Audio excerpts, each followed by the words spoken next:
Em dic Crisel Cruel, soc terapeuta ocupacional del centre ocupacional, gestiono tota la part del grup d'envelliment.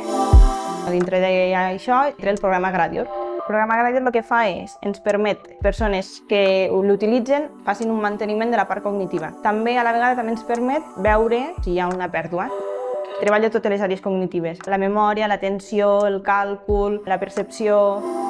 No sempre repeteix l'exercici, per tant, no hi ha la manera de que ell s'aprengui aquell exercici per fer-lo correctament. A cada sessió li canvia l'exercici, així pots treballar totes les àrees.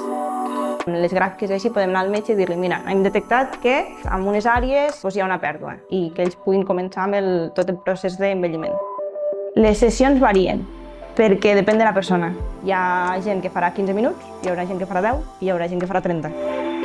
Hem vist que mantenim el nivell cognitiu de les persones. Com que van proposant-li diferents activitats, es veu una evolució de la persona o un manteniment, que això és el que ens interessa bàsicament.